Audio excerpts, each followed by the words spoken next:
ኪዳን የቅዳሴ መግቢያ ነው። የቅዳሴው ክፍል ነው በራሱ። በቤተክርስቲያናችን ኪዳን ሳያደርስ ቅዳሴ ራሱ አይቀድስም ካህን። እዛ ጋር ካህን እየጸለየ ምንም ይሁን ምን ከነችግሩ የጋራ ሆኗል። ለምሳሌ ቅዳሴ ያልተሰማኝም ብለሽ ራስሽ ቅዳሴ አትጀምሪ። አሐዱ አብ ቅዱስ ባይሰማሽ ዝም ብለሽ ራስሽ አሐዱ አብ ቅዱስ ትያለሽ እንዴ? ፍልጥ ሰብስበን ያለ ማሰሪያ እንደማስቀረት ነው የሚቆጠረው። በማህበር ጸሎት ጊዜ አይደለም አንቺ ኪዳን ልትይቅርና ዲያቆኑ ራሱ ማለት አይችልም። ይሄን ታውቂያለሽ። ለዚህ አንዳንድ ምዕመናን ምንድነው የሚሉት? ወይ ይሄን ጸሎት መጸለይ ይፈልግ ነበር ግን እኔ ሴት ነኝ፣ እኔ ምዕመን ነኝ፣ እንደው ይሄን ጸሎት ወደዋለሁ ግን ምዕመን አይጸልዩም ሲሉ ስለምሰማ ከስርዓት አኳያ ያየን እንደሆነ ኪዳንን በተለይ ዲያቆን የማይላቸው በማህበር ጸሎት ጊዜ ቄሱና ከቀሳውስት በላይ ያሉት አባቶች ናቸው አይደለ ኪዳን የሚያደርሱት የሚሉት። በትርጓሜ ጊዜ ግን ዲያቆን የሆነ መምህርም ይተረጉማቸዋል። ወይ ይበሉ ህዝብ ስለሚል ቤት ይሄንን መጸለይ አልችልም እያለ እየመረጥን እንድንጸልይ እንደዚህ አይነት ጸሎት የለም ለማለት ፈልጌ።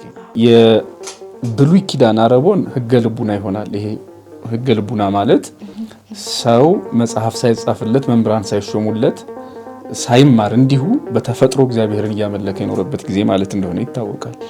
ብሉይ ኪዳን ደግሞ ለሐዲስ ኪዳን አረቦን ይሆናል ማለት ነው። አሁን እነዚህን ጸጋ የተባሉት ነገሮች ምናልባት አንድ ክርስቲያን እንዳያጣ ምንድነው ማድረግ ያለበት?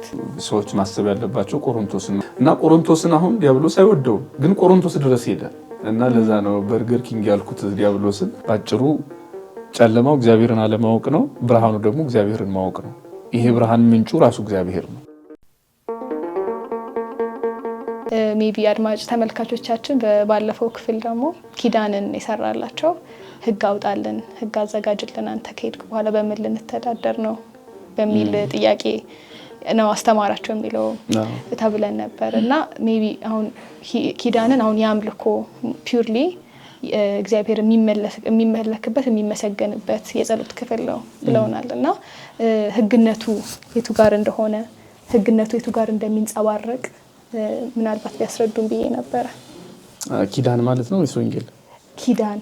ኪዳን ህግነቱ የሚንጸባረቀው አሁን እኛ በዋናነት ከፍለን ያመጣ ነው። ይሄ ዘጠኙ ብንል ትምህርተ ህቡዓት ብንል ምን ብንል ለምሳሌ ትምህርተ ህቡዓቱ ላይ ቅድመ ዘትነገረን ጵረስፎራ ለምእመናን ህቡዓት ለምእመናን ከስጋውን ደሙን ከመቀበል አስቀድሞ ለምእመናን የምትነገር ትምህርት ይህች ናት ይልና ትእዛዝ ነው የሚያዘው። ማለት ምእመናን ስጋውን ደሙን ከመቀበላቸው አስቀድሞ ምን መማር አለባቸው የሚለውን የሚወስን ነው ማለት ነው አንዱ። ለምሳሌ ከዚያ ውጪ ራሱን ችሎ ሌላ ጊዜ ምናልባት አስፈላጊ ከሆነ ልናየው እንችላለን። 5 አዕማደ ምስጢር ነው ያሉበት እዚህ ትምህርተ ህቡዓቱ ላይ። ስለዚህ 5ቱን አዕማደ ምስጢር አውቆ መማር ምንድነው? ተምሮ መቁረብ፣ ተምሮ መጠመቅ ለአዋቂዎች ማለት ነው። ይህንን የሚናገር ነው።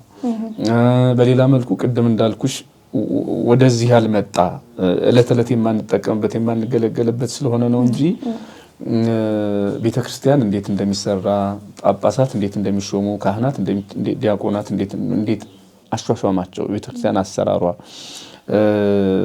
ወዘተርፈ። ለምሳሌ ምዕመናን በምን አይነት ህይወት መኖር እንዳለባቸው፣ መበለታት ባል የሞተባቸው ባሎቻቸውን የፈቱ ሚስቶቻቸውን የፈቱ ሰዎች በምን መልኩ ህይወታቸው መቀጠል እንዳለባቸው የሚናገር ክፍልም አለው። ይሄ ነው እና ጠቅላላው ቤተክርስቲያን ማለት ከህንጻው ባሻገር የሰዎች ህይወትም እንዴት መሆን እንዳለበት የሚናገር ክፍል ነው። ይሄ የኪዳኑ ክፍል ማለት ነው። ወንጌል ግን ይሄ የለውም።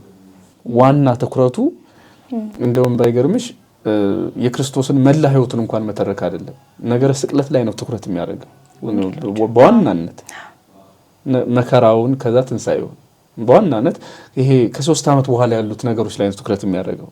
30 ዓመት ላይ ምን እንደሆነ የሚናገረው ነገር ብዙ ዝርዝር ነገር የለም።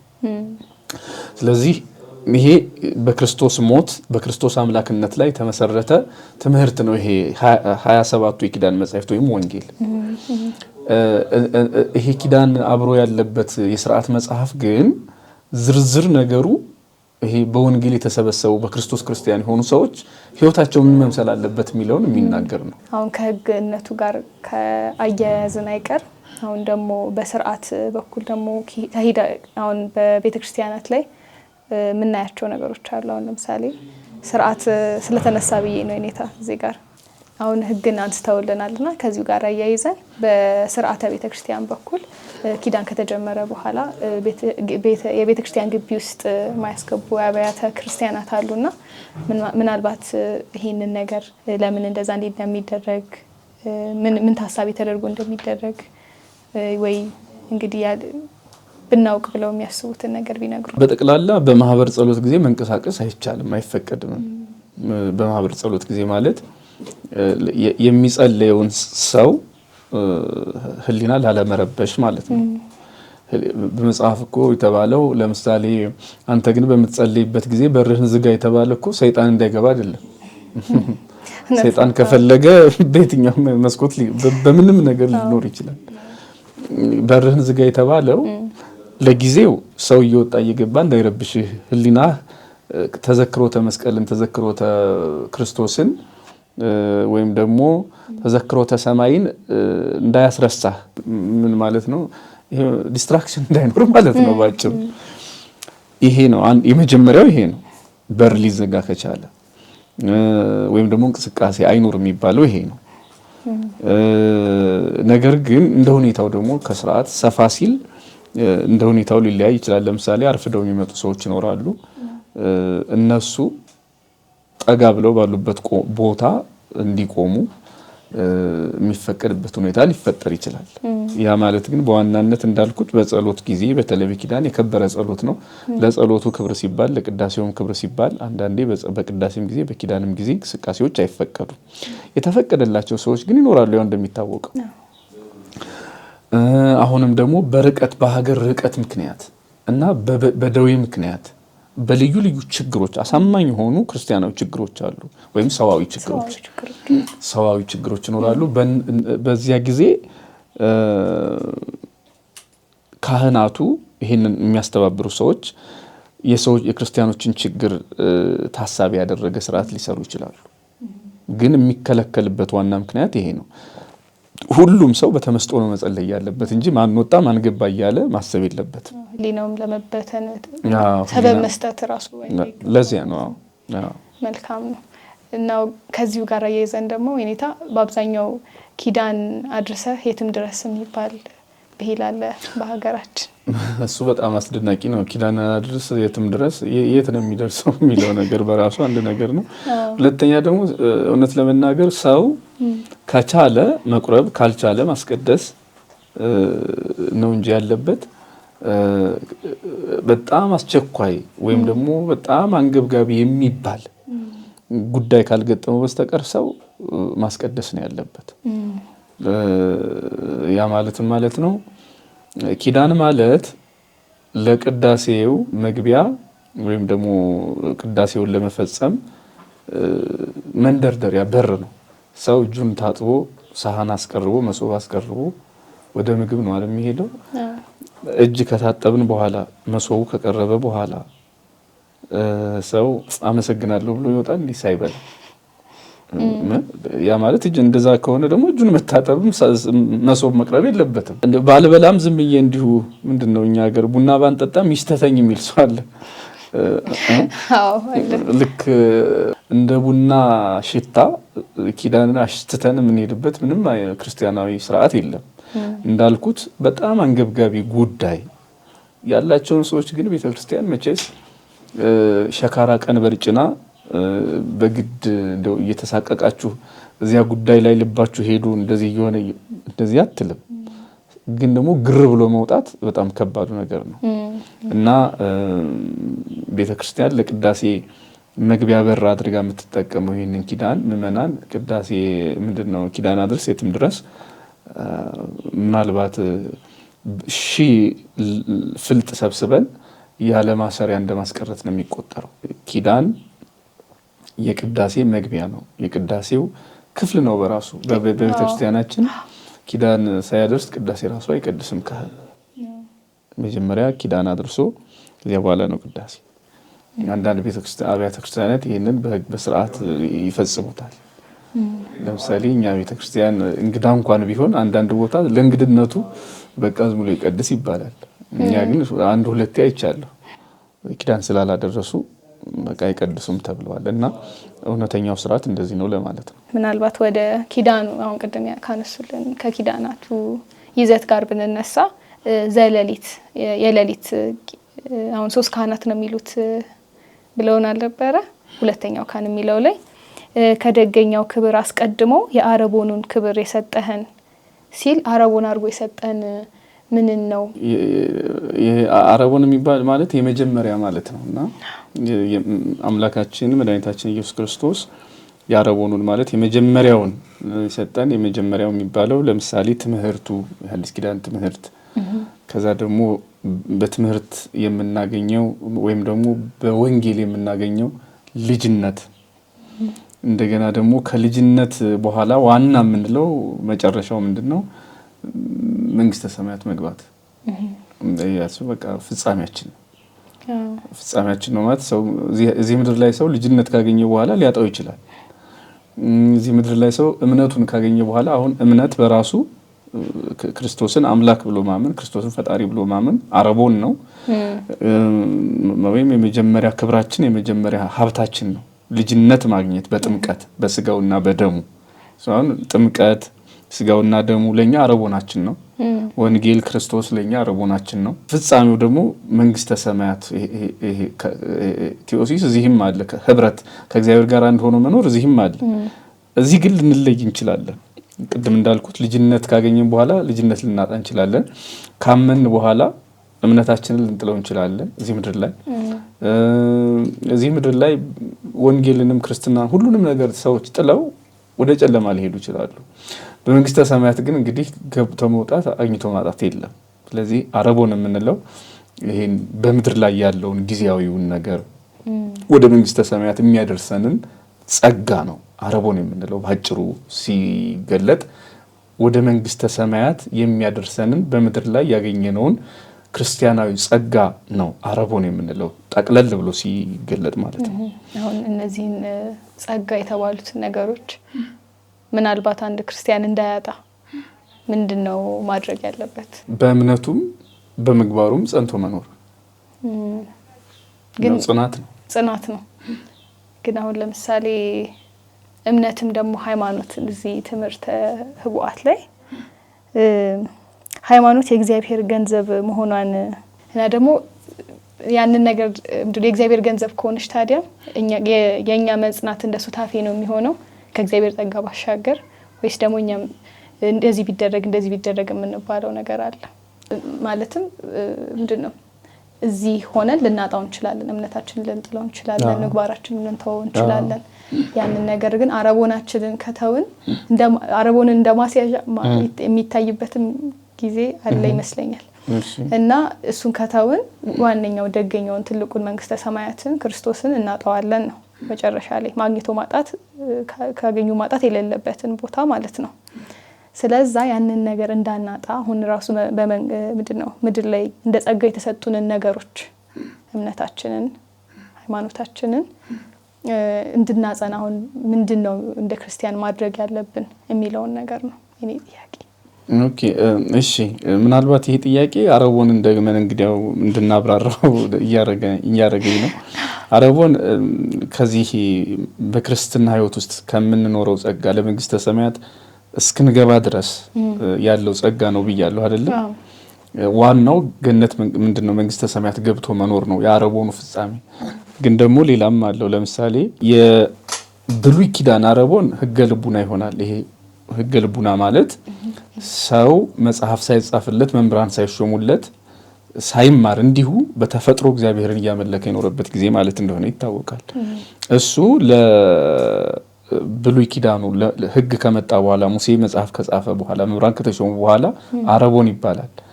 የመጀመሪያ ወደ ብሉይ ኪዳን መድረሻ። ብሉይ ኪዳን ደግሞ ለሐዲስ ኪዳን አረቦን ይሆናል ማለት ነው። አረቦን ብሉይ ኪዳን ለሐዲስ ኪዳን አረቦን ይባላል። ምናልባት ውስብስብ እንዳይሆንብን ግልጽ እንዲሆን አረቦን ማለት ቀዳሚ የመጀመሪያ እያልን በአጭር ቋንቋ ነው። ስለዚህ ወደ ብሉይ ኪዳን ለመምጣት ህገ ልቡና የሚባል የመጀመሪያ ህግ ነበረ። ወደ ሐዲስ ኪዳን ለመምጣትም የሙሴ ህግጋት እና የነቢያት ትንቢት አለ። እሱም አረቦን ሊባል ይችላል እና ወደ ወንጌል ከመድረሳችን በፊት ኦሪት ለኛ አረቦናችን ነበረች። እንደገና ደግሞ ወደ መንግስተ ሰማያት ለመግባት እዚህ ምድር ላይ ያለን ጸጋ ቅድም የዘረዘር ነው በሃይማኖት በምግባር መጽናት ለኛ አረቦናችን ነው። በምግባር በሃይማኖት እንድንጸና የሚያደርገን ራሱ መጽናት ነው፣ ሌላ ምንም አይደለም። ማለት ብዙ ማብራሪያ ሊኖረው ይችላል፣ ግን ማብራሪያዎቹ በሙሉ ደግሞ ራሱ መጽናትን የሚሰብኩ ናቸው። ማለት ከወይኑ ግንድ ከክርስቶስ ጋር አብሮ መኖር እሱ በሃይማኖት እንድንጸና የታወቀ ነው። የጾም የጸሎት ህይወት እንድንጸና ከሚያደርገን ነገር አንዱ ነው። እርግጥ ነው ፈተናዎች ይኖራሉ። ሰው በሃይማኖት ምግባር እንዳይጸና የሚያደርጉ ሰው ከዚህ አረቦን እንዲወጣ የሚያደርጉ ብዙ ፈተናዎች አሉ። በተለይ ደግሞ ሰው በክርስትና ሲኖር ብዙ ፈተናዎች አሉ። ሰው የትም ዓለም ላይ ሲዘባርቅ እየኖረ ቤተክርስቲያን ውስጥ ግን ሲመጣ የበለጠ ከማለት ዓለም ላይ የማያውቀውን ፈተና እዚህ ቤተክርስቲያን ውስጥ ሃይማኖቱ ሲጠጋ የሚደርስበት ሰው ይኖራል። እንደውም ይህን ሳስብ ብዙ ጊዜ ትዝ የሚለኝ ይሄ አንድ ቆይቷል ትንሽ እና ያ ማስታወቂያ ነው፣ በመጠኑ ያነበብኩት ነው ምናልባት እና ይሄ ለ9 ቀን የቆየ ማስታወሻ ነው። ጊዜው ትንሽ ረዝሟል። የበርገር ማስታወቂያ ነው እና በጣም ነው የሚገርመኝ ማስታወቂያው። ይሄ የበርገሩ ማስታወቂያ በጣም ማክዶናልድ አለ የሚታወቀው እና ደግሞ በርገር ኪንግ ነው አይደል የሚባል ይኖራል።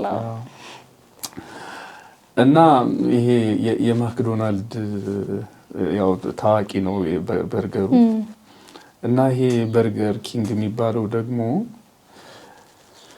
አዲሱን ስራውን ለማስተዋወቅ ሲፈልግ ደንበኞች በሙሉ አፕሊኬሽን በስልካቸው እንዲጭኑ ማስታወቂያ ተነገረ እና ማስታወቂያው ከተጫነ በኋላ አፕሊኬሽኑ ማለት ነው በስልክ ብዙ ሰው ጭኖታል እና ይህን አፕሊኬሽን የጫኑ ሰዎች በሙሉ የበርገር ኪንግ ማለት ነው ቢኬ አፕ ይባላል ወይም ደግሞ በርገር ኪንግ አፕ ነው የሚባለው። ይሄ ሰዎች ከጫኑት በኋላ በስልካቸው ጭነው አገራማን ብለው ወደ ማክዶናልድ ሲሄዱ 600 ሜትር አይደለም 600 ጫማ ማለት ወደ 180 ሜትር አካባቢ መሰለኝ አልተሳሳትኩ፣ እንደዛ አካባቢ ወይ 200 እንደዛ ወደ 180 ሜትር ሲቀራቸው ወደ ማክዶናልድ እየሄዱ ማለት ነው ኖቲፊኬሽን ይገባል እና ምንድነው ብለው ሲያዩት የበርገር ኪንግ ማስታወቂያ ነው። እኛ ጋር በአንድ ሳንቲም ይብሉ ይላል።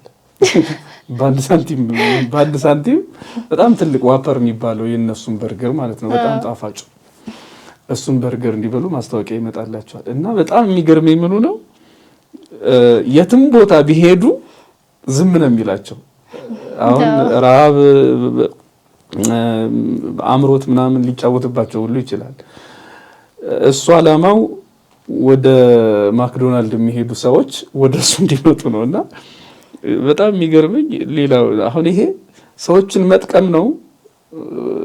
ትርፍና ኪሳራው እንዴት ነው የሚሰራው ብዬ ሁሉ በጣም ስግርም ነበር። ማለት ማክዶናልድን ማክሰር ነው ማለት ነው የዚህ ትርፍ ማለት ወደዛ የሚሄዱን ሰዎች ለነሱ ማሰብ አይደለም፣ እነሱን ማስቀረት ነው አላማው። ትርፉ እሱ ነው እና ይገርመኛል። ሌላ ቦታ የትም ቢሄዱ ቢራቡ ቢጠሙ ወይ ረቡሃል እኮ ጠምተዋል ወይም ደግሞ ምናምን ብሎ የማይደርስላቸው ወደ ታዋቂ በርገር ቤት ሲሄዱ ግን እኔ ያለሁ ብሎ ኖቲፊኬሽን መላክ በጣም ነው የሚገርመው።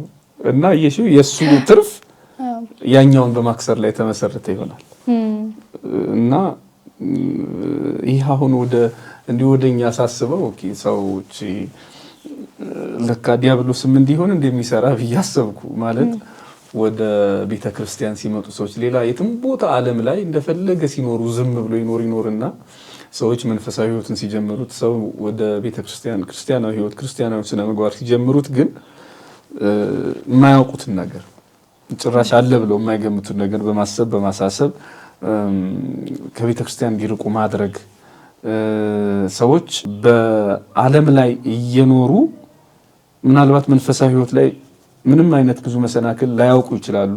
ህይወታቸው ላይ ብዙ መሰናክል ላያውቁ ይችላሉ። ህይወታቸው ላይ ራሱ ወደ ቤተክርስቲያን መምጣት ሲጀምሩ ግን ብዙ ነገራቸው ላይ ምናልባት መሰናክል ሊመጣ ይችላል።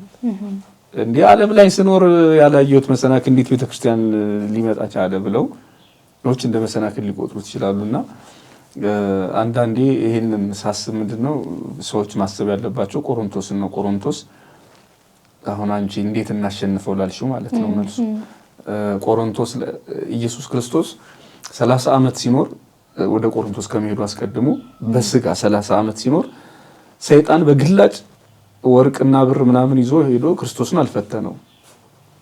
በግላጭ የፈተነው በሶስቱ ኃጢያቶች የፈተነው ለጸሎት በቆመበት በቆሮንቶስ ገዳም ሰው ያመለጠኝ ሲመስለው ሰው በጾም በጸሎት የበረታ ሲመስለው ነው ሰይጣን ጓዙን ጠቅሎ ፈተናውን የሚጀምረው እና ቆሮንቶስን አሁን ዲያብሎስ አይወደውም፣ ግን ቆሮንቶስ ድረስ ሄደ እና ለዛ ነው በርገር ኪንግ ያልኩት ዲያብሎስን ምንድነው ክርስቶስ ገዳም ቆሮንቶስን ሲረግጥ ወዲያው ፈተናዎቹ መጡ እና ክርስቶስ እንዴት አሸነፈው? በቃ ግልጽ ነው።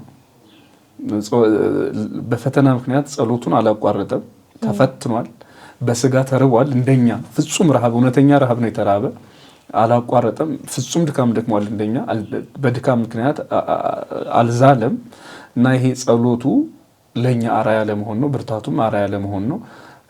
ጾሙ እነዚህ ነገሮች ጾም፣ ጸሎት፣ መንፈሳዊ ሕይወት ባጭሩ ዲያብሎስን አላራቁትም ግን ማጠቃለያውና ውጤቱ ምንድነው ስንል ውጤቱ ዲያብሎስ ባይርቅም ተሸናፊ አድርጎታል። ለዚህ አሁን እኛ እንዲያው ወደ ቤተክርስቲያን መጣን ማለት ጸሎት ጀመርን ማለት ቁርባን ጀመርን ማለት በቃ በሃይማኖታችን ምንም አይነት ፈተና ምንም አይነት የህይወት መሰናክል አይገጥመንም ማለት አይደለም። ፈተና ይመጣል፣ ግን የምናሸንፈው በመበርታት ነው። ለመበርታትስ ያል እንደሆነ መበርታት ነው። ቅድም ያልኩት ክርስቶስ አምላካችን በቃ ሲጾም አይተነዋል፣ ሳይሸነፍ ሲጸልይ አይተነዋል፣ ቆሞ በጸሎት ለኛ አርአያ ለመሆን ቅዱስ ጴጥሮስ ይሄንን ነው እናንተም ፍለጋው እንድትከተሉ ምሳሌውን ተወላችሁ የሚለን ለዚህ ነው። ሌላ ምን አለ? ክርስቶስም በማቴዎስ ወንጌል ምዕራፍ 11 ላይ ከኔ ተማሩ ብሏል አይደል? ስለዚህ ከሱ የምንማረው ይሄንን ነው። እሱ ዲያብሎስ እንዴት አሸነፈው? እንዲህ በጽናት አሸነፈ። በጽናት ታሸንፉታላችሁ ነው። በእንዴት ነው የምንጸናው? በጾም በጸሎት። ጸሎት ያላዳነኝም ጾም ያላዳነኝም ህይወት ያላዳነኝም በማለት ሰው ተስፋ ሳይቆርጥ በሃይማኖት የሱ በሆነች ሃይማኖት የሱ ማለት በክርስቶስ ማለት ነው። በጌታችን በኢየሱስ ክርስቶስ እምነት ሰው ጸንቶ መቆም መኖር ይችላል። ፈተናዎች ግን ይቆማሉ ማለት አይደለም። ሰይጣን ማለት ያቀድም የተናገርነው እንትን ነው። የበርገር ኪንግ ምሳሌ ተብሎ ተነግሮናል። እንግዲህ ዛሬ የኔታ በደንብ እንዲገባን አድርገው ስላስረዱን ቃሎት ያሰማል በእውነቱ። ቀጣዩ ጥያቄ ዘሌሊት ላይ በሶስተኛው ክፍል በመስቀልህ ወደ ሰማይ ወዳለው አባትህ ያቀረብከን የሚል ክፍል አለውና መስቀል መንገድ ነው ብለን ልንረዳው እንችላለን ወይ? እርሱ ከመሬት ከፍ ብሎ ሲሰቀል ወደ ሰማይ አቀረበን እና መስቀልን ከህይወታችን ጋርና ከድህነታችን ጋር አያይዘው ትንሽ ቢያስረዱን የሚል። ረጅም ጥያቄ ነው ጠየቅሽ። ትንሽ ማብራሪያ ሊሆን አይችልም፣ ረዘም ያለ ማብራሪያ። ባጭሩ ግን ትንሽ ለማሳጠር ልሞክርና መስቀል መንገድ ነው። የኦሪት ዘፍጥረት ምዕራፍ 28 ላይ ከዚህ በፊት ስለ ስቅለት ስንናገር ያነሳ ነው ይመስለኛል። ያዕቆብ በህልም ያየው ትልቁ መሰላል በሊቃውንት ትርጓሜ የድንግል ማርያም ምሳሌ ሆኗል፣ የኢየሱስ ክርስቶስ ምሳሌ ሆኗል። ራሱ መስቀል ደግሞ እንግዲህ መስቀል ነው፣ የእርገት ምሳሌ ሆኗል። ብዙ ትርጓሜዎች ተሰጥተውታል። ራእዩ ማለት ነው የያዕቆብ ራእይ ዘፍጥረት 28 ላይ ተጻፈው። ስለዚህ በመስቀልነትም ሲተረጎም እውነት ነው። መስቀል የሰማይ መንገዳችን ነው። ክርስቶስ አምላካችን በዮሐንስ ወንጌል ምዕራፍ 12 ቁጥር 31 ላይ ነው ከመተላልኩ ምድር ስብ ሁሉ ሀቤኔ ከምድር ከፍ ባልኩ ጊዜ ሁሉን ወደ እኔ እስባለሁ ወይም ወስዳለሁ ብሏል። ይህ ማለት በተሰቀልኩ ጊዜ ማለት ነው አንድ። ሁለተኛ ሳርግ ማለት ነው። እና አሁን ወደ መስቀል ስናመጣው ክርስቶስ አምላካችን መስቀል ላይ ተሰቅሎ ነው እኛን ወደ ራሱም ወደ አባቱም ያቀረበን፣ ወደ ባህሪ ሕይወቱ ወደ መንፈስ ቅዱስም ያቀረበን። ስለዚህ እውነት ነው መስቀል የአሮጌ ህይወት መጨረሻ ነው። ትንሣኤ ደግሞ የአዲስ ህይወት መጀመሪያ ነው። የክርስቶስ መስቀል የአሮጌ ህይወታችን መጨረሻ፣ የክርስቶስ ትንሣኤው ደግሞ የአዲሱ ህይወታችን መጀመሪያ ነው።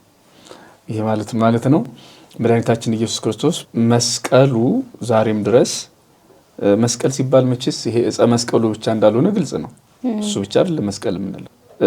ዛሬ ቤተክርስቲያኒቱ በቅዳሴዋ ስጋውን ደሙን በምታከብርበት ቅዳሴ ንዜኑ ሞተ ከትንሣኤከ ቅድስተ፣ እነሆ ቅድስት ትንሣኤህን ሞትህን እናስባለን እንመሰክራለን እያለች ትናገራለች። ይህ ማለት እለት እለት መከራ መስቀሉ ይነገርባታል። ቤተክርስቲያን ማለት ቀራንዮ ናት። ጥብርያዶስ አይደለችም፣ ዝም ብሎ ህብስት የሚበላባት ማለት ነው። እና ቀራንዮ ናት ማለት የክርስቶስ ስጋ አለ፣ የክርስቶስ ህማም አለ። ህማሙ ብቻ አይደለም፣ ሞቱና ትንሣኤውም ይሰበካል፣ እርገቱም ይሰበካል፣ ዳግም ምጽአቱም ይነገርባታል። ስለዚህ ቀራንዮ ቤተክርስቲያናችን ደግሞ መለያዋ ምንድነው ያለ እንደሆነ መስቀል ነው። እዚህ መስቀል ላይ ነው የኛ ክብር የታየው እና መስቀል ማለት ባጭሩ ለኛ የሰማይ መንገዳችን ነው አንድ፣ ሁለተኛ ደግሞ የክርስቶስን ስጋ የበላንበት መሶባችን ነው። የክርስቶስን ደም የጠጣንበት ጽዋችን ነው። አባ ጊዮርጊስ ዘጋስጫ እንደሚለው ደግሞ ክርስቶስ በዕለተ ዓርብ እርቃኑን የተሞሸረበት የሙሽርነቱ አልጋ ነው። ያ ማለት እርቃኑን የተሰቀለበት ማለት ነው። ሰው ሲሞት ምንድነው አልጋ ላይ ነው የሚሞተው፣ ወይ ደግሞ ፍራሽ ላይ ብቻ የሆነ ቦታ ሊሞት ይችላል። አብዛኛው የተፈጥሮን አሟሟት ብናየው አልጋ ላይ በተኛበት መንገድ ሰው ሊሞት ይችላል እና ክርስቶስ አምላካችን ደግሞ አልጋው መስቀል ነበር። ስለዚህ የሙሽርነት አልጋ ነው። በዛ ላይ በደም ተሞሽረህበታል እና ይላል አባ ጊዮርጊስ ዘጋስጫ። ሙሽራችን ክርስቶስ እዚያ መስቀል ላይ ከተሞሸረ ሙሽሪት ቤተክርስቲያን ደግሞ እኛ ነን። ስለዚህ ከክርስቶስ ጋር የምንገናኘው እዚህ መስቀል ላይ ነው ማለት ነው አይደለ? ከክርስቶስ ጋር የምንገናኘው እዚህ መስቀል ላይ ነው ማለት ስጋውን ደሙን የምናገኘው ዛሬም ድረስ መስቀሉ ላይ ነው፣ ጥብርያዶስ ላይ አይደለም። ቀራንዮ ነው። ቀራንዮ ደግሞ የሚታወቀው ልዩ ምልክቱ መስቀል ነው። ስለዚህ መስቀል ስጋውን የምናገኝበት ደሙን የምንጠጣበት ወይም ስጋውን የምንበላበት ከሆነ ዛሬም የሰማይ መንገዳችን ነው ማለት ነው። በመስቀልህ የሚለው ቃል ይሄ ነው። በመስቀል አቀረብከን ወደ አንተ ወደ አባት አቀረብከን የሚለው በጣም መልካም ሁኔታ። ዘነግ ሶስተኛው ክፍል ላይ በሃይማኖት ድል እንድንነሳ ያደረከን ለምናምልህ ቅን ልቡናን የፈጠርክልን ከሰው ወገን አማልክት ይባሉ ዘንድ በመንፈስ የጠላትን ኃይል ሁሉ እንረግጥ ዘንድ የሰጠህን የሚል ክፍል አለ እና ከሰው ዘንድ አማልክት ይባሉ ዘንድ የሚለውን ክፍል አብራችሁ ከሰው ዘንድ አማልክት ማለት አዎ ሰዎች አማልክት ተብለዋል። ግልጽ ነገር ነው። ምናልባት ሌላ እንዲነሳ የምታስቢው ጥያቄ ካለ እንጂ ይሄኛው ቀላል በጣም ቀላል ነው። ከሰው ዘንድ አማልክት ይባሉ ዘንድ መባልን የሰጠህን ማለት ለምሳሌ ሐዋርያት ሥራ ምዕራፍ 14 ላይ እነ ቅዱስ ጳውሎስ አማልክት ተብለው ነበር አይደለም? ታምራትን ሲያደርጉ ታይተው ግን እነሱ ያው አማልክት ነን አላሉም። አመድነን ትቢያ ነስንሰው ጨርቃቸውን ቀደው እኛ ማለት አይደል ነነ ከማክሙ ሰብዘን መውት እግዚአብሔር በእኛ ላይ ድንቅ ነገር አደረገ እንጂ እኛ እንደናንተ የምንሞት ሰዎች ነን ብለው አለቀሱ ነው የሚለው። እንኳን በዚህ ዘመን አልሆነ። ምክንያቱም አዎ የሚል ሰው ሁሉ የሚኖር ይመስለኛል። አሁን ይሄ በተለይ አንዳንድ የፈውስ አገልግሎት እንሰጣለን የሚሉ ሰዎች እንዲህ አይነት ድምጽ ቢሰሙ የሚከላከሉ ሁሉ አይመስለኝም እውነት ለመናገር። ይሄ ማለት ነው ውዳሴ በቃ ሲጎርፍ ጸጥ ብሎ መስማት ርዕሳችን አይደለም። ግን እነ ቅዱስ ጳውሎስ ለማንኛውም አማልክት የተባሉበት ጊዜ ነበረ። ከሰው ወገን ሌሎች ሙሴ ለምሳሌ ፈርዖን አምላክ ተብሏል። በመዝሙረ ዳዊትም አንሰ ቢአማልክት አንተ መዝሙር 81 ወይም 80 ላይ እኔ አልሁ ሁላችሁ የሌሉ ልጆች ናችሁ፣ ሁላችሁ አማልክት ናችሁ አልኩ፣ ለካ እንደ ሰው ትሞታላችሁ ተብለዋል። ደቂቀ ሴት ይባላሉ። ዘፍጥረት ምዕራፍ 6 ላይ የሚገኙ ከቃየል ልጆች ጋራ ያልረከሱ ሰዎች ነበሩ። ማለት ኃጢአትን ያላወቁ በቅድስና እግዚአብሔርን ያገለግሉ የነበሩ ሰዎች ነበሩ። እነሱ ኃጢአት በሰሩ ጊዜ ነቢዩ ዳዊት ወደ ኋላ ሄዶ ያየው ትንቢት ነው እና አማልክትማ ተብለዋል ሰዎች። ይሄ አንዱ ነገር ነው። በሌላ መልኩ በአጋንንት ላይ ያለው ስልጣን፣ በመናፍስት ላይ ያለው ስልጣን፣ በጊንጡና በእባቡ ላይ ያለው ስልጣንም ሌላው አማልክት ማለት በነገራችን ላይ እግዚአብሔርነት ማለት አይደለም፣ ገዢ ማለት ነው። ስለዚህ አምላክ ሲባል ቃሉ ለእግዚአብሔርም ስለሚነገር ነው እንጂ መኮንን፣ አምላክ የሚለውና እንደዚህ አይነት ተያያዥ ቃላት አሉ ከዛ ጋር ሊገናኝ የሚችለውና ሰው በልኩ ሊጠቀመው የሚችል ነገር ነው። ለምሳሌ ቅዱስ ስንል ቅዱስን ሰው ይጠቀመዋል፣ ለእግዚአብሔርም ቅዱስ እግዚአብሔር እንላለን። መቼም ሰውን ቅዱስ ባልንበት ልክ አይደለም እግዚአብሔርን ቅዱስ የምንለው፣ ግን ቃሉ አንድ ነው። ምንም የምንለየው ነገር የለም። ለሰው ሲሆን ቅዱስ ብለን ወይ ደግሞ ለእግዚአብሔር ሲሆን የተለየ አጠራር የለንም። ሁሉም ተመሳሳይ ነው እና አምላክ የሚለውም ልክ እንደ ቅዱስ ለሁሉም ሊሰጥ ይችላል። ላመኑ ክርስቲያኖች በአጋንንት ላይ፣ በስጋቸው ላይ፣ በዚህ ዓለም ላይ፣ በበሽታዎች ላይ ስልጣን ላላቸው ለነዚህ በሙሉ በጨለማ ገዢዎች ላይ ስልጣን ያላቸው ሰዎች ቅዱሳን አባቶቻችን እናቶቻችን በሙሉ አማልክት ሊባሉ ይችላሉ ማለት ነው። ስለዚህ ይህን ስልጣን ነው ሰጠህን የሚለው። ምናልባት ከዚህ በተጨማሪ ሌላ እንዲነሳ ይፈልግው ሀሳብ ካለ ምናልባት ሀሳቡ ቢፍታታ የሆነ አሁን ለምሳሌ ዘወትር ጸሎት ላይ አምላከ አማልክት ወእግዚአብሔር የሚለው ቦታ አለና ምናልባት ግር የሚያሰኙ ወይንም ቢብራሩ ጥሩ ሰዎች እኛ ጥሩ መረዳት ላይ እንደርሳለን ብዬ ስላሰብኩ ነው። አምላከ አማልክት ማለት እኮ በቃ የገዢዎች ገዢ ማለት ነው። ማለት ደግሞ ንጉሠ ነገሥት እንደማለት ነው። ማለት ለሰዎች ለፍጥረታት ሁሉ ሊሰጥ የሚችል ነው። እንዳልኩት ይሄኛው አምላክነት ቅድስና ዝም ብሎ በሰው በመሆን የሚመጣ አይደለም። በመንፈሳዊ ተጋድሎ በጾም በጸሎት የሚመጣ ነገር ነው። ከእግዚአብሔር ጋር ባለ ህብረት የሚገኝ ነው። ምናልባት ንጉስነት ግን በጦርነት ሊመጣ ይችላል። ይሄኛው ልዩነቱ ምንድነው? እግዚአብሔር ለሰዎቹ በጸጋ የሚሰጠው የጸጋ ስጦታ ነው። አምላክነት በጸጋ እሱ በባህሪው ንጉስ አምላክ ነው። ሰዎችን ደግሞ በጸጋ አማልክት ያደርጋቸዋል። ይሄ ገዢ ማለት ነው። በቃ ባጭሩ ማንን ገዝተው ያለ እንደሆነ መጀመሪያ ራሳቸውን የገዙ ናቸው። ቀጥሎ ቅድም የዘረዘር ናቸው በበሽታ ላይ በአጋንንት ላይ እና ታምራትን በማድረግ የሰለጠኑ ሰዎች በሙሉ አማልክት ሊባሉ ይችላሉ ማለት ነው። አማልክትነታቸው የገዢነታቸው ከራሳቸው ይጨው ራሳቸውን በመግዛት ማለት ነው። እንደውም እሱ ሳይበልጥ ይቀራል። እንደው መጽሐፍም ይላል ዓለምን ከመግዛት ራስን መግዛት፣ ዓለምን ከሚገዛ ይልቅ ራሱን የሚገዛ ጠቢብ ነው። በጣም አመሰግናለሁ። ከዚህ ቀጥሎ ምናልባት እዚሁ ኪዳን ላይ ዘንተ ውስጥ አይነነ አብራይከ ይለውና በግዕዙ በአማርኛው ደግሞ ውስጣዊ አይምሮአችንን ብሎ ያደረክልን ይለዋልና የአይምሮና የአይንን ሜቢ የቋንቋ ጉዳይም ከሆነ ቢብራራልን ቢያስረዱን ብዬ ነው። የቋንቋ ጉዳይ ብዙ ነው። ለዚህ ጉዳይ ማሪሳቅም የሚለው አለ። ከዛም የተጠቀሰ ሐሳብ አለው። ወብነ ክሌቲ አይንት ውሳጣውያት ነው። ሁለት አይኖች አሉን። አሃቲ አይነ ነፍስ አንደኛዋ የነፍስ አይን ወአሃቲ አይነ ህሊና ሁለተኛዋ የህሊና አይን ብሎ ሁለት ውስጣዊ አይኖች እንዳሉን ይናገራል። ይሄ ማለት የነፍስና የልብ አይን ማለት ነው። ሌላው እንግዲህ ቀጥሎ ደግሞ የስጋችን አይኖች አሉን ማለት ነው። ህየንተ አይንት ስጋውያት ነው የሚለው መጽሐፉ። በስጋዊ አይኖቻችን ፋንታ ውስጣዊ አይኖች አሉን። እነዚህም የነፍስና የህሊናና የልብ ብሎ ነው የሚተረጉመው። ስለዚህ ከዚህ ጋር የተገናኘ ነው። ይሄንን የውስጣችንን አይን አበራህልን የሚለው እንግዲህ ባጭሩ እግዚአብሔርን ማወቅ ነው። እሱ የውስጥ አይን ካልበራ እግዚአብሔርን ማወቅ እግዚአብሔርን ማምለክ ለሱ መገዛት አይቻልም። በመጽሐፍ ቅዱስ ውስጥ በፀሐይ ብርሃን ወይም ደግሞ በስጋዊ አይን የማይታዩ ነገሮችን ያዩ ብዙ ሰዎች አሉ። ለምሳሌ እንዲያብራራልን ማለት ነው ምን ማለት ነው ውስጣዊ አይን ማለት የሚለው ወይም ደግሞ የልቡናችን አይን ማለት ምን ማለት ነው የሚለው።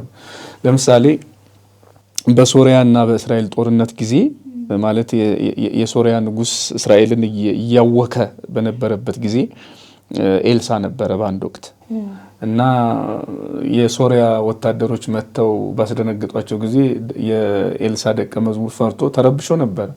አረ ልንጠፋ ነው፣ አረ ልንሞት ነው ብሎ ነበር። እና ኤልሳ ምን አለ? እነሱ ጋር ካሉት ከኛ ጋር ያሉት ይበረታሉ አለው። እና አንድ ቦታ ናቸው ያሉት። ገያዝ ያይም ኤልሳ ያያል። ገያዝ አይነ ልቡና የለውም፣ አይነ ህሊና የለውም፣ የውስጥ አይኑ አልበራም። ኤልሳ ግን አይኑ በርቷል። ስለዚህ በፀሐይ ብርሃንና በተፈጥሮ በስጋ አይን የማይታየውን ነገር ማየት ይችላል ኤልሳ። ለምን? የውስጥ አይኑ በርቶለታል። ብሩህ አይን አለው ከውስጥ። ይሄ በስጋ አይን የሚታይ አይደለም። ገያዝ ማለት ነው። የስጋ አይን አለው፣ ማየት አይችልም። እና ልዩነቱ ይሄ ነው። ይሄ ብርሃን ባጭሩ ምንድነው ምንጩ ያለ እንደሆነ እግዚአብሔር ነው፣ ፀሐይ አይደለም። ይሄ ስጋ ዓይናችን ምንጩ ይታወቃል። ወይ ይሄ ኤሌክትሪክ ብርሃን ነው ወይ ደግሞ የፀሐይ ብርሃን ነው ወይ ሰው ሰራሽ ወይ ተፈጥሮ ብርሃን ነው ምንጩ።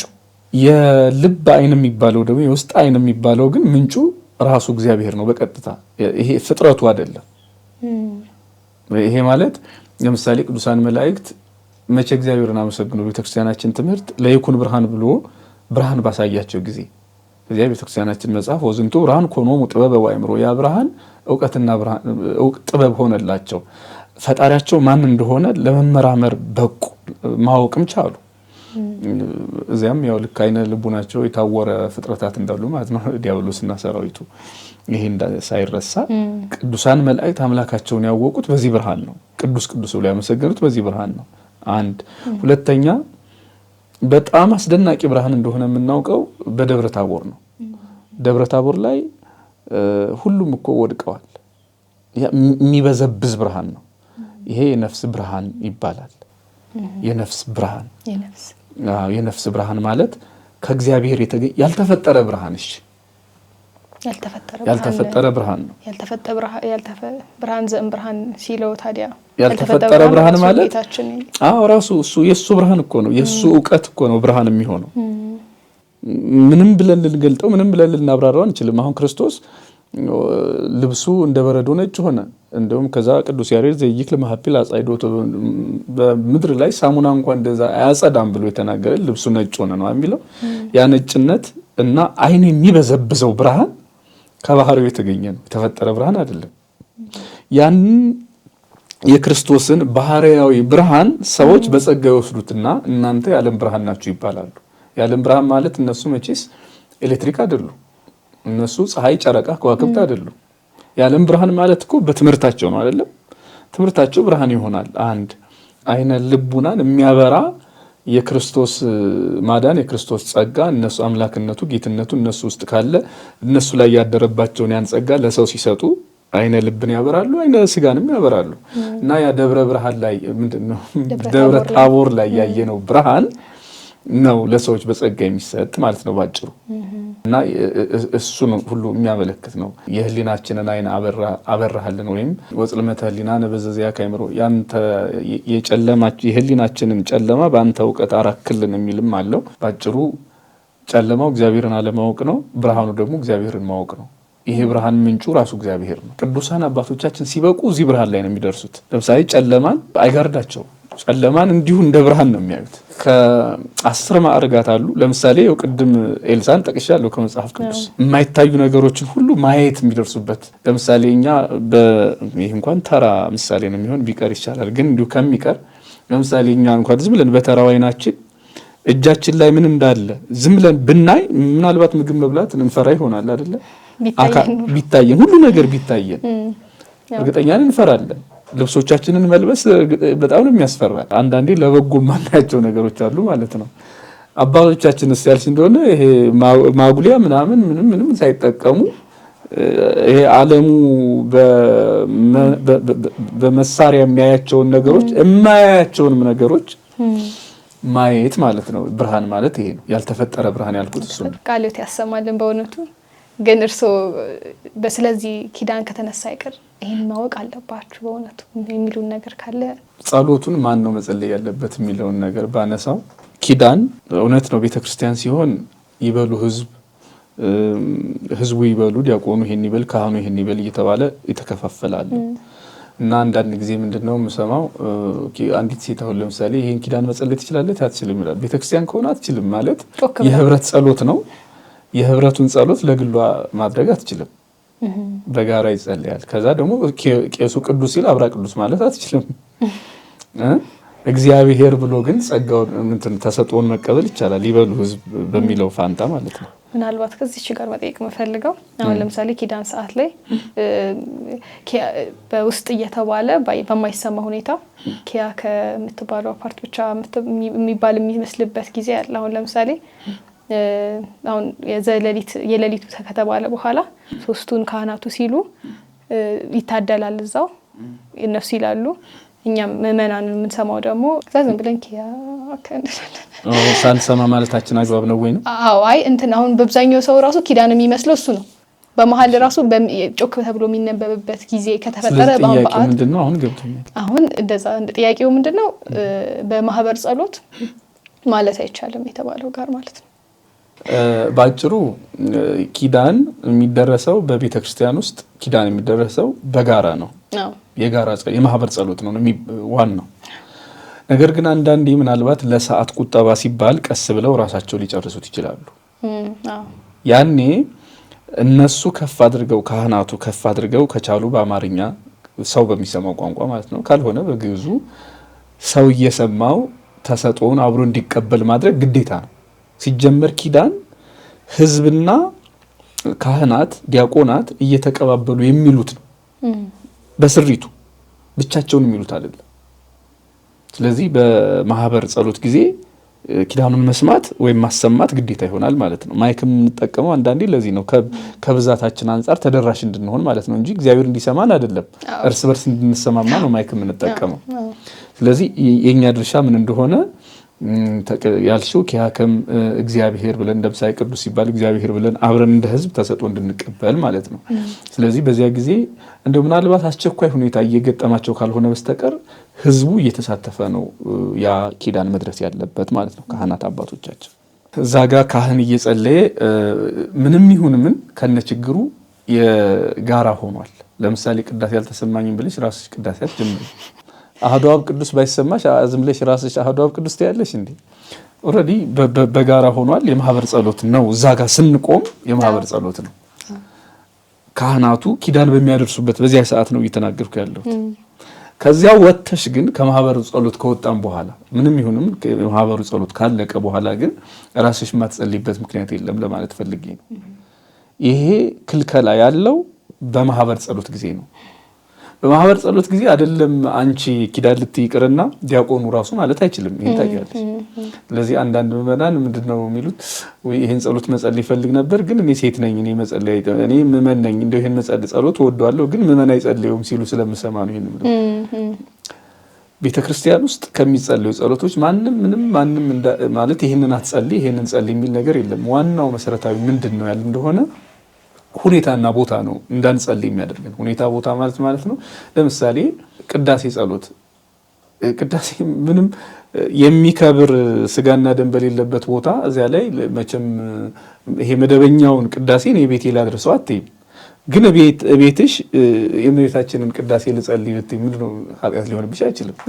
እሱን ልጸልይ ማለት ኪዳኑን ልጸልይ ማለት በወንድም በሴትም ኃጢአት ሊሆን አይችልም። ነገር ግን አንዳንድ ተልእኳቸው ካፈጻጸም ጋር የሆኑ ጸሎቶች አሉ። በዓላማቸው ምክንያት የማይጸልዩ ከስርዓት አኳያ ያየን እንደሆነ ኪዳንን በተለይ ዲያቆን የማይላቸው በማህበር ጸሎት ጊዜ ቄሱና ከቀሳውስት በላይ ያሉት አባቶች ናቸው አይደለ ኪዳን የሚያደርሱት የሚሉት። በትርጓሜ ጊዜ ግን ዲያቆን የሆነ መምህርም ይተረጉማቸዋል። ይሄ ማለት ምንድነው? ለትምህርት ሲሆን ከቅስና በታች ያሉ ሰዎችም ኪዳኑን ሊተረጉሙት ይችላሉ፣ ሊያብራሩት ይችላሉ ማለት ነው። ስለዚህ ዓላማው ነው የሚለያየው። በማህበር ጊዜ በማህበር ጸሎት ጊዜ በቤተ ክርስቲያን አይደለም ምእመን አይደለችም ሴት ዲያቆን እንኳን ተላልፎ የካህኑን የቄሱን ማለት አይችልም። መምህር እንኳን ተላልፎ የካህኑን የቄሱን ማለት አይችልም። ከወጣም በኋላ ግን የግላችን ነው የሚሆነው። በግላችን ጊዜ ይሄንን አድርግ ይሄንን አታድርግ የሚል ነገር የለም። ነገር ግን በዓላማቸው ምክንያት ደግሞ እቤታችን ማንጸልያቸው ቅድም አንዱን ምሳሌ ተናግሬያለሁ። በዓላማቸው ምክንያት እቤት ማንጸልየው ጸሎት ይኖረናል እንጂ አሁን ይበሉ ህዝብ ስለሚል እቤት ይሄንን መጸለይ አልችልም እያለ እየመረጥን እንድንጸልይ እንደዚህ አይነት ጸሎት የለም ለማለት ፈልጌ ነው። መደብሩትኛል ኔታ ቃሎት ያሰማል። በእውነቱ እግዚአብሔር ያክብርልን ኔታ። እንግዲህ በጣም አድማጭ ተመልካቾቻችን ጠቃሚ ነገር ከዚህ ትምህርት እንዳገኛችሁ ተስፋ እናደርጋለን። በሌላ ክፍል በሌላ ይዘት እስከምንገናኝ ድረስ ሰላም ቆዩን።